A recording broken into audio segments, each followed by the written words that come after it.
She wasn't a filing cabinet. She was the entire map. And when they fired her, their real estate empire lost its bearings. They thought the cloud was enough until the bank asked, "Who has the originals?" The answer: drinking tea in a wooden cabin in Maine and not picking up the phone. My name is Caroline Ashby, and I've spent 22 years ensuring that Bridgemore Ventures doesn't lose a single piece of paper that matters. Not the sexiest job in real estate development, I know. The company executives in their tailored suits barely acknowledged my existence as I moved through the hallways with my meticulously labeled folders and archival boxes. But I didn't mind. I knew what they didn't in real estate. Paper is power. The Denver skyline visible from my office window had changed dramatically during my tenure at Bridgemore. I'd watched glass towers rise from dirt lots, transforming the city's profile, all secured by documents that passed through my hands. Every deed, every easement, every title search report for hundreds of properties worth billions of dollars, I knew where to find each one within 30 seconds. My system wasn't just organized, it was bulletproof. Medieval, they called it. Archaic. Redundant. They didn't understand that real estate doesn't exist in the cloud. It exists in courthouses and county records offices, places where an original notarized document with a wet signature still trumps any digital copy. The dirt under your feet might be as old as time, but proving you own it requires an unbroken chain of paper custody that I had perfected over 2 decades.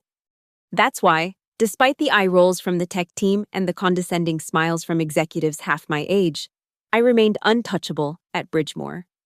Until Trey Calloway arrived. The company had been growing exponentially. What started as a regional developer had expanded into a national powerhouse with holdings across 17 states. Our CEO, Martin Bridgeton, was 72 and looking toward retirement. The board brought in 33-year-old Trey as the new CFO, Wharton MBA, Silicon Valley experience, the kind of man who used phrases like digital transformation and legacy overhead with religious fervor. I knew I was in trouble the moment he toured the records department and visibly flinched at the sight of my filing system, row upon row of fireproof cabinets, each with its color-coded labels and cross-referenced indices. "How quaint," he said, running a manicured finger along a cabinet edge, checking for dust he wouldn't find. "Like visiting a museum." This museum saved Bridgemore $4 million last year when Sunset Ridge's ownership was challenged, I replied. He gave me a smile that never reached his eyes. "The future is digital, Ms. Ashby, searchable, scalable." I wanted to explain that our digital system already existed. I'd helped design it, but that it served as a complement to the physical archives, not a replacement. I wanted to tell him about the time our servers crashed for 3 days, and how I still managed to close a $28 million deal using only my physical backup system. But his attention had already drifted to his phone, and I recognized the look of someone who had made up his mind before the conversation began. After that, I began noticing changes. IT staff spent more time in my department, scanning and photographing documents without understanding their significance or relationships. Young analysts bypassed my office, preferring to search the digital database, often coming back hours later when they couldn't find what they needed. And most tellingly, my budget requests for archival supplies were suddenly being questioned and delayed. The quarterly strategy meeting in March was when it happened. I sat at the far end of the conference table, as usual, with my notepad and fountain pen, an antique Parker that had belonged to my father, also an archivist. The agenda included operational modernization, and Trey was at the whiteboard, marker in hand. "If it's not digital, it's dead," he announced, writing the phrase in aggressive capital letters. "Every dollar we spend maintaining legacy systems is a dollar not invested in growth." On the screen behind him appeared a slideshow with pictures of various company departments, including mine. Next to each was a cost assessment and a label, transition, modernize, or eliminate. My department, eliminate. The blood drained from my face as Trey continued. "We're carrying dead weight from a previous era, physical storage, manual processes, redundant personnel." Martin, my longtime ally, was conspicuously silent. He'd been stepping back from day-to-day operations, letting Trey establish his authority. The few times our eyes met during the presentation, his gaze slid away. I raised my hand, waiting to be acknowledged. When Trey finally nodded in my direction, I kept my voice steady. The digital transition is important, but we need both systems. The physical archives aren't redundant, they're the foundation. Many of our older properties have title histories that can be scanned. Trey interrupted. We're implementing AI document management that can do in seconds what takes your team days. It's not about speed, I countered. It's about legal standing. Many jurisdictions still require original documents for certain transactions. Digital copies aren't always admissible. Trey's smile was tight. We've consulted with legal. They believe we can work within those constraints. I glanced toward Diane from the legal department, who suddenly became very interested in her coffee cup. We both knew that wasn't entirely true. I'd been working with Diane for 15 years, helping her pull original documents for countless closings. She knew better, but she also knew which way the wind was blowing. The meeting continued, but I was barely listening. 22 years of service, and I was being labeled dead weight. As people filed out afterward, I approached Martin. Can we talk? I asked. He looked uncomfortable. Now's not good. Caroline, let's schedule something for next week. That conversation never happened. 2 days later, I was called to HR. A young woman named Haley, who couldn't have been more than 26, sat behind a desk with a folder bearing my name. Her expression was professionally sympathetic, rehearsed. Mrs. Ashby, as part of our organizational restructuring, we're consolidating certain functions. The words washed over me: severance package, non-disclosure agreement, transition period. I was being offered 8 months of salary if I would train my replacements plural over the next 3 weeks. Who will be taking over the archives? I asked. The physical archives will be digitized by an outside contractor, Haley explained. The digital database will be managed by IT going forward. I thought of all the nuances they would miss. The way certain documents needed to be cross-referenced. The handwritten notes and margins that sometimes contained crucial information. The relationships between properties that weren't obvious without context. And what about the original document retrieval system? I pressed. The map of physical locations. Haley looked confused. I'm not familiar with that. I'm sure IT will coordinate with you on any necessary transfers. My heart sank. They didn't even know what they were losing. I signed the papers. What choice did I have at 45, with a specialized skill set in a rapidly digitizing world? My options were limited. The severance would give me time to figure out my next move. As I was escorted back to my office to collect personal items, I made a decision. Opening my desk drawer, I removed an old USB drive labeled Personal Archives. It contained my own system, a detailed map of where every original document was stored, along with notes about their significance and relationships to other holdings. It wasn't company property. It was my professional methodology, developed over decades. I wasn't stealing documents, just taking my expertise with me. The system in my head that no one had bothered to fully understand. They gave me a cardboard box for my personal effects photos, books, my father's letter opener. As I walked out past the security desk for the last time, the guard Bill, who'd been there almost as long as I had looked genuinely sad. They don't know what they're losing. Ms. Ashby, he said quietly. I nodded. They will. I wasn't being vindictive. I was simply stating a fact. The April air was cool as I drove away from the Bridgemore Tower. My condo was 30 minutes away, in a quieter part of Denver. I'd bought it 15 years ago. One of the benefits of working for a real estate company was getting early tips on good investments.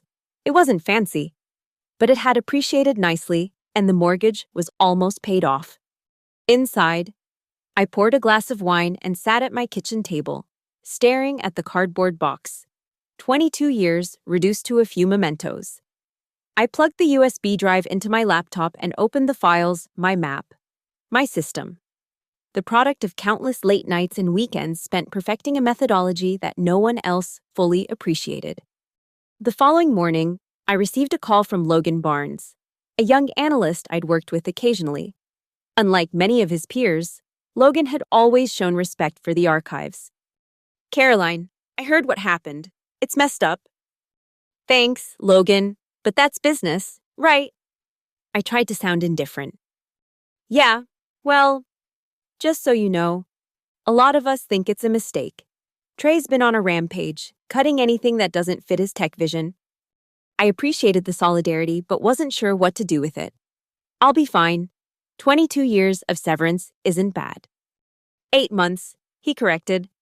"That's all they're giving you after 22 years. I changed the subject, asking about his family, his recent projects. We chatted for a few minutes before he had to go. "Take care, Caroline, and keep your phone on, okay?" It was an odd comment, but I didn't think much of it at the time. That afternoon, I booked a flight to Maine. I had a cousin there who owned a small cabin near the coast, a place I'd visited during summers as a child. She'd mentioned several times that I could use it whenever I wanted. Now seemed like the perfect time for a retreat, to clear my head and plan my next steps. Before leaving, I boxed up most of my possessions and put them in storage. The condo would wait. I wasn't sure when I'd be back. Perhaps I'd rent it out. Maybe I'd sell it and start fresh somewhere else. The future was suddenly wide open, in both liberating and terrifying ways. The cabin in Maine was exactly what I needed: rustic, quiet, surrounded by pine trees, with glimpses of the Atlantic through the branches. No corporate towers, no traffic, no Trey Calloway with his digital manifestos. Just wood, water, and sky. I established a routine: morning walks, afternoon reading, evening cooking experiments. I started a journal. I deliberately didn't check my work email, which would remain active during my transition period. If they needed anything, they had my phone number. For the first time in decades, I felt the tension in my shoulders begin to release. I slept without dreaming of missing documents or impending deadlines. I breathed air that smelled of pine and salt instead of printer toner and coffee. Then, 18 days after my departure, my phone rang. It was Logan. "Caroline, are you sitting down?" Something in his voice made my stomach tighten. "What's happened?" "It's chaos here. Complete meltdown." His voice was hushed. I could tell he was calling from somewhere private within the office. "Remember the Rock Point portfolio, the 16 properties we're refinancing?" I knew it well. A collection of mixed-use developments across 3 states, collectively valued at around $400 million. The refinancing had been in the works for months, meant to free up capital for new acquisitions. "What about it?" "Anchor Point Bank is requiring all the original deeds and title policies. The digital copies aren't cutting it. Something about discrepancies they found in the scans." Logan paused. "No one can find them. The contractors messed up the filing system when they moved things, and your notes aren't making sense to anyone." I closed my eyes, picturing the chaos.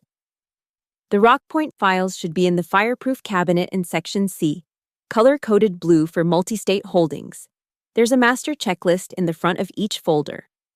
"Caroline, they moved everything. Nothing's where it used to be. It says the digital copies should be sufficient, but the bank says they aren't. Some of the scans are just photographs someone took with their phone. Others are missing notary stamps or have signatures that got cut off in scanning." This was exactly the scenario I'd warned about repeatedly. Original documents matter, especially in transactions of this magnitude. Banks don't lend hundreds of millions of dollars based on smartphone photos. "What does legal say?" I asked. "Diane's losing her mind. She keeps saying she told them this would happen." At least she had found her voice now that the consequences were becoming real. "What about Trey?" Logan's voice dropped even lower. "He's blaming everyone but himself. Says you should have created a better transition plan. But here's the thing: he's scared. The Rock Point refinancing is key to our quarterly numbers. Without it, we're in serious trouble." I felt a complex emotion I couldn't immediately identify. Not quite satisfaction, not quite anger, something in between. "So what are you asking me to do, Logan?" He hesitated. "I don't know. I'm not officially asking anything. I just thought you should know what's happening." After we hung up, I walked down to the shore and watched waves crash against rocks. Part of me wanted to book the next flight back to Denver, to rescue them from their self-created disaster. That was the part shaped by 22 years of loyalty, of identifying my worth with my ability to solve Bridgemore's problems. But another part, a growing part, recognized this moment for what it was: a validation of everything I had tried to tell them. They had dismissed my expertise as outdated, my methods as redundant. Now they were learning the true cost of that arrogance. I decided to wait. If they wanted my help, they would have to ask directly. And they would have to ask nicely. The call came 3 days later, not from Logan, but from Trey Calloway himself. "Caroline, this is Trey. How are you?" His voice was artificially warm, as if we were old friends catching up. "I'm well, thank you. Enjoying some time off." Good. Listen, we're having a bit of a situation with some files, and I was hoping you might be able to provide some guidance." "What kind of situation?" I asked, knowing full well what he meant. He cleared his throat. "The Rockpoint portfolio. There seemed to be some organizational challenges with locating the original documents." "I'm sorry to hear that. Have you checked with the scanning contractors? They moved everything." "Yes, we're working with them, but their system doesn't seem to align with your previous arrangement." Of course it didn't. My arrangement was the product of 2 decades of institutional knowledge. You couldn't just hand it off to the lowest bidding contractor and expect seamless continuity. "That's unfortunate," I said. A beat of silence. Then, "Caroline, we could really use your help on this. Just some guidance, remotely. You wouldn't need to come back to the office." I let the silence stretch, enjoying the faint sound of panic in Trey's breathing. "Caroline, I'm still under the transition period of my severance agreement," I said finally. "But that only covers training for my replacement. Is this a training request?" Another pause. "We could reclassify it as training." "Yes." "Who would I be training?" "Well, the IT team primarily, and some of the legal staff. So I would be training multiple departments on a specialized emergency document recovery process. That sounds more like consulting than transition training." Trey was silent for a moment. "What are you suggesting?" "I'm suggesting that my severance agreement doesn't cover emergency consulting services. If Bridgemore wants my expertise in this capacity, we should discuss appropriate compensation." "Caroline, you're still on the payroll." "For 3 more days," I interrupted. "And my responsibilities during this period were clearly outlined in the separation agreement. Emergency document recovery wasn't one of them." I could practically hear him calculating the cost of continuing this argument versus meeting my terms. "What did you have in mind?" he asked finally. "A consulting fee of $25,000 for this specific project, with the understanding that I'll provide remote guidance only. I won't be returning to Denver." "That's steep." "Less steep than explaining to the board why a $400 million refinancing fell through because you couldn't produce basic documentation." Another silence. "I'll need to get approval." "Of course. In the meantime, I recommend you check the external storage facility on Commerce Way. Many of the multi-state holdings had duplicate originals stored there as a precaution." "Wait, there's an external storage facility?" "Yes, Unit 47B. The access information should be in my department's budget files under auxiliary storage." No one mentioned an external storage facility. Did anyone ask? He didn't have an answer for that. After he hung up, I made tea and sat on the cabin's small porch, watching chickadees flit between branches. I wasn't being vindictive, just establishing my value, the value they had dismissed so easily 3 weeks ago. The next day, my email dinged with a consulting agreement from Bridgemore's legal department. The fee was approved, I signed electronically, and sent it back. Then I wrote detailed instructions about the Rockpoint portfolio's documentation, including locations, cross-references, and special notes about certain properties with complicated title histories. I included information about the external storage, but also noted that not all documents would be there, only the most critical backups. The full recovery would require someone to understand my complete system, someone to make sense of my map. Over the next few days, my phone buzzed constantly with questions from various Bridgemore employees. Logan, Diane from legal. Even Martin called once. His voice strained as he asked about a particular easement document that might impact one of the Rock Point properties. I answered each question patiently, but without volunteering additional information. If they asked specifically about document A, I told them where to find document A. I didn't mention that they should also check for related documents B and C, which might contain crucial context. They hadn't valued that kind of comprehensive understanding before. They would have to learn its importance now. A week passed. My consulting agreement covered this specific emergency. But the questions kept coming, expanding beyond Rock Point to other portfolios, other properties.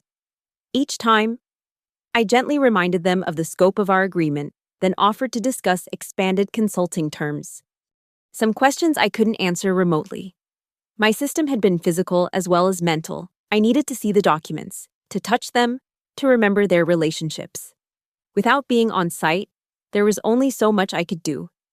Then came the email from Anchor Point Bank to Bridgemore's executive team, accidentally copied to my still active work address. The language was formal, but the message was clear. They were putting the Rock Point refinancing on hold due to significant documentation irregularities. They were giving Bridgemore 30 days to produce all original title policies, deeds, and related documents, properly notarized and certified. The email thread that followed was panic-stricken. Trey demanding answers from legal. Legal blaming ET blaming the scanning contractors. The contractors claiming they had followed the directions they were given. No one mentioned the fundamental error pushing out the one person who understood the system they were dismantling. That evening, Logan called again. "It's worse than we thought," he said without preamble. "It's not just Rock Point. The contractors jumbled everything during the transition. We can't find critical documents for at least a dozen other properties." "That's concerning," I said, keeping my voice neutral. "Caroline, people are talking about flying you back here, putting you up in a hotel for as long as it takes to sort this out." I considered this.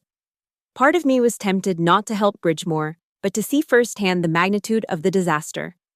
But I also knew that once I was back in that environment, the old patterns would reassert themselves. The expectations, the pressure, the lack of appreciation. "I don't think that's necessary," I said. "If they followed my instructions about the external storage, they should have found the Rock Point backups by now." Logan hesitated. "That's just it. They went to the storage facility. But they can't make sense of the organization there either. Everything's in these archival boxes with your coding system. But no one understands how it works." I smiled despite myself. My coding system, a combination of color coding, numerical sequencing, and cross-referencing, was intuitive to me, but apparently opaque to others. I had offered to document it fully years ago, but the request had been deemed low priority in the push for digitization. "The system is explained in my procedural manual," I said. "It should be in the top drawer of my old desk." "Caroline, they cleared out your office the day after you left. No one knows where your manual went." "Of course they didn't." "I may have a digital copy," I said. "Let me check my personal files." I did have a copy on the USB drive I'd taken with me, but I also had 22 years of being undervalued and 3 weeks of witnessing the consequences of that undervaluation. They had created this emergency through arrogance and short-sightedness. Should I simply rescue them from it? "I'll look and get back to you," I told Logan. After hanging up, I opened my laptop and looked at the USB drive's contents. There it was. Archival Procedures Manual, PDF. Last updated 3 months ago. I could email it now and solve at least part of their problem. Instead, I closed the laptop and went for a walk along the shore. The tide was coming in, waves growing larger as they crashed against the rocks. Nature's reminder that some forces can't be controlled or digitized or made more efficient. When I returned to the cabin, I had a new email from a name I didn't recognize: Julia Hawthorne, CEO of Hawthorne Capital. The subject line, "Your reputation precedes you." Curious, I opened it. "Ms. Ashby, I hope this email finds you well. We haven't met, but your name has come up repeatedly in my conversations with real estate professionals who respect thorough documentation and proper archival practices. I understand you recently left Bridgemore Ventures and might be considering your next opportunity.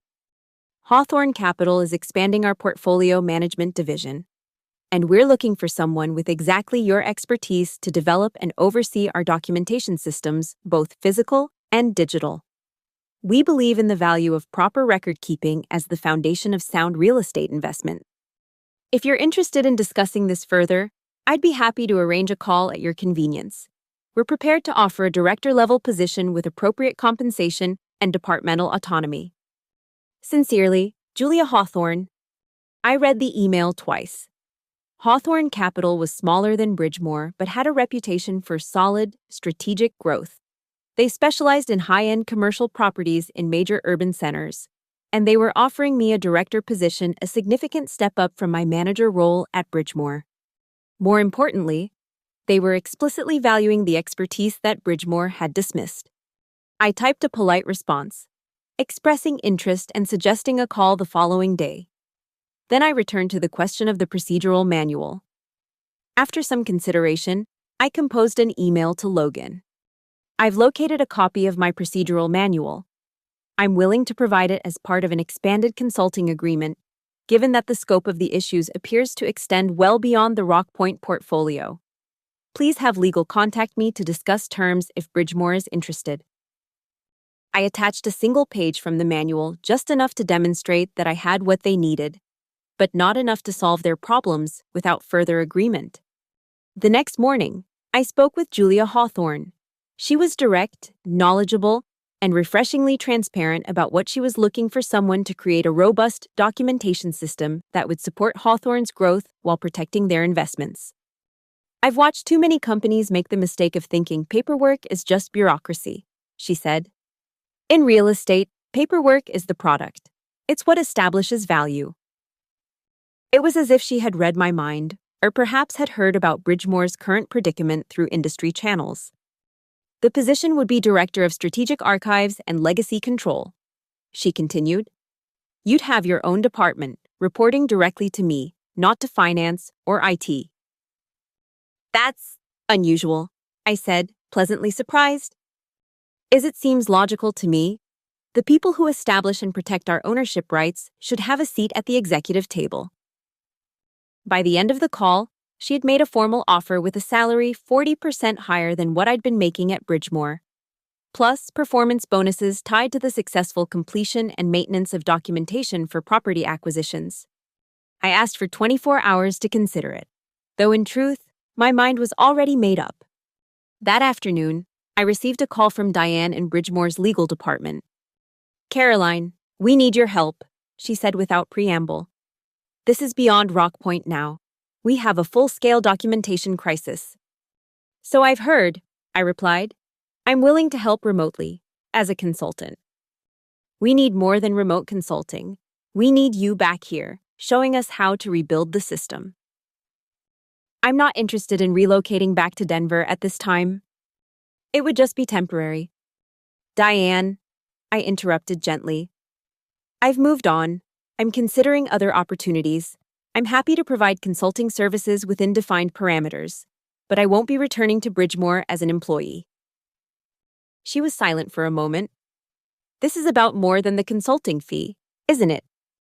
It's about recognizing value or failing to recognize it until it's too late." Another pause. For what it's worth, I tried to tell Trey this would happen. Several of us did. Yet it happened anyway. "Yes," she admitted, "it did. We discussed terms for an expanded consulting agreement, $15,000 per week for up to 4 weeks. With all work performed remotely, I would provide the complete procedural manual and be available for video consultations during reasonable hours.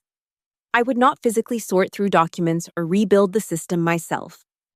"The board isn't going to like this," Diane muttered as we finalized the details. "The board approved my termination as a cost-saving measure," I reminded her. "This is the cost." After we hung up, I sent a brief, professional email accepting Julia Hawthorne's offer, pending final review of the employment contract. I suggested a start date 6 weeks out, giving me time to fulfill my consulting obligations to Bridgemore while also taking a well-deserved break. The following days established a new routine. Mornings were spent on video calls with Bridgemore staff, patiently explaining my archival system and answering increasingly desperate questions. Afternoons were for discussing transition details with Hawthorne Capital. Evenings were mine walks along the shore, cooking experiments, planning a future I hadn't imagined possible a month ago. News from Bridgemore grew progressively worse. The Rockpoint refinancing was officially delayed, triggering concerns from investors. Other documentation issues were emerging across the portfolio. The company's stock price had dropped 8% in 2 days as rumors of operational issues spread through industry channels. Logan, my faithful informant, reported that Trey was becoming increasingly erratic, blaming everyone but himself for the situation. The board had called an emergency meeting. I felt no joy in their troubles, only a sense of vindication tinged with sadness. I had spent 22 years building something valuable, only to watch it dismantled by someone who couldn't recognize its worth. Now others were paying the price for that short-sightedness. 10 days into my consulting agreement with Bridgemore, the news broke publicly. Bridgemore Ventures delays $400 million refinancing amid documentation concerns. Financial analysts began questioning the company's internal controls. The stock dropped another 10%. That afternoon, Martin Bridgeton himself called me. "Caroline," he began, his voice tired. "I owe you an apology." "For what specifically, Martin?" I kept my tone neutral. He sighed. "For not standing up for you, for letting Trey push through changes without proper consideration of the consequences, for forgetting what you've contributed to this company over the years." It was the acknowledgement I had wanted 3 weeks ago. Now it felt hollow, too little. Too late. "I appreciate that," I said simply. "The board has asked for Trey's resignation," he continued. "He'll be announcing his departure tomorrow." I didn't respond immediately, letting the information settle. "We'd like to offer you your position back," Martin said into the silence. "With a substantial raise and a new title, Vice President of Documentation and Compliance, you'd report directly to me." For a brief moment, I felt a pull, the allure of validation, of being not just reinstated, but elevated, of returning triumphant to the place where I'd spent most of my professional life. But then I thought of Julia Hawthorne's straightforward appreciation of my skills, of the fresh start awaiting me, of the fundamental problem that remained at Bridgemore. They only valued what they had lost, not what they had. "I'm sorry, Martin, but I've accepted another position." He seemed genuinely surprised. "Where?" "Hawthorne Capital." A long pause. "Julia Hawthorne doesn't waste time, does she?" There was a hint of bitterness in his voice. "No, she doesn't. She recognizes value when she sees it. We're recognizing it now. Caroline, whatever they're offering, we'll match it. We need you." "This isn't about money, Martin. It's about respect, about being valued before the crisis, not just during it." After we hung up, I forwarded the final installment of my procedural manual to Diane in legal. With it, I included a detailed guide to the external storage facilities organization and a list of key documents that would need special attention during the Rockpoint refinancing. I had fulfilled my consulting obligations professionally and thoroughly. What they did with that information was up to them. That evening, as I sat on the porch watching the sunset paint the sky in shades of orange and pink, my phone buzzed with a text from Logan. "Trey just announced his resignation. Stocks in freefall. Board meeting going on for 3+ hours now. Rumor is they're considering a merger or acquisition. Thought you should know." I wasn't surprised. In real estate, as in many industries, a loss of confidence can be fatal. Investors, lenders, partners all need to believe that a company has its house in order. Bridgemore had revealed a fundamental weakness in its operations, and the market was responding accordingly. A week later, the final piece fell into place. The business press reported that Hawthorne Capital was acquiring a significant stake in Bridgemore Ventures, with an option to complete a full acquisition pending due diligence. The announcement stabilized Bridgemore's stock somewhat, though it remained well below its previous levels. Julia Hawthorne called me the same day. "I hope you don't mind that we didn't mention this possibility earlier," she said. The opportunity arose rather suddenly. "It's not a problem," I assured her. "Business is business." "Good, because I'd like to add something to your new responsibilities.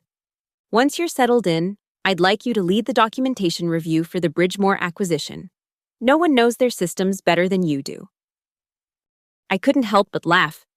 That's certainly true, though their systems aren't what they used to be. "So I've heard. All the more reason to have an expert in charge of the evaluation." After we hung up, I checked my email one last time before dinner.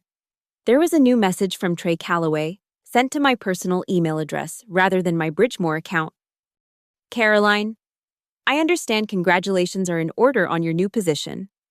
While we had our differences, I want to extend an olive branch.